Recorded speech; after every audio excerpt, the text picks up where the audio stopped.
আমি এখন রয়েছি পটুয়াখালী শহরের যে প্রাণকেন্দ্র যে বিটেপ এলাকা। আপনারা জানেন যে পটুয়াখালীতে সর্বকালের সবচেয়ে বেশি পরিমাণ গতকালকে বৃষ্টিপাত রেকর্ড করা হয়েছে 272 মিলিমিটার।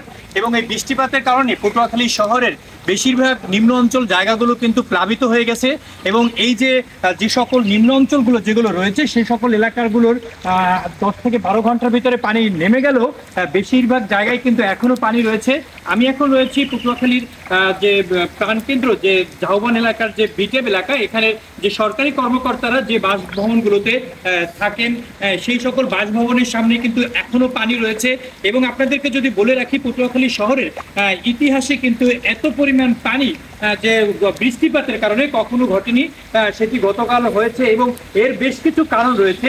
তার মধ্যে যদি আমরা একটু উল্লেখযোগ্য যদি কয়েকটা কারণ আমরা যদি বলি, যে জলাবদ্ধতা, যে বৃষ্টি যখন শুরু হয়েছে তখন কিন্তু যে স্লুইস গেটগুলো থাকে শহরের, যে চারপাশে যে স্লুইস গেটগুলো রয়েছে সেই গেটগুলো দ্রুত সময়ের ভিতরে খুলে না যাওয়ার কারণে কিন্তু এগুলো ঘটেছে।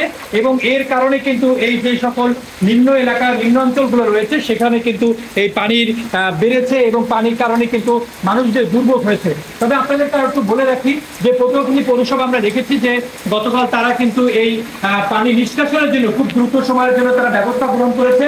এবং আপনাদেরকে যদি বলে রাখি যে এর আগে কিন্তু পটুয়াখালীতে 165 মিলিমিটার বৃষ্টিপাত রেকর্ড করা হয়েছিল, আর এইবারই এই প্রথম এত পরিমাণ বৃষ্টি বেড়েছে এবং এই কারণে কিন্তু পানি উঠেছে।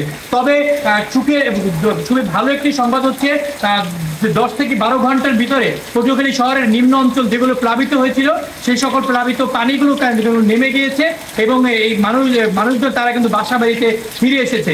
এবং বেশ কিছু রাস্তার পাশে যে সকল মানুষজন যারা কষ্ট করে ড্রেনের উপরে যারা থাকতো, এই বৃষ্টিপাতের কারণে তাদের কিন্তু ঘর ভেঙে গিয়েছে এবং সেখানে তারা কিন্তু অনেক কষ্ট করছে।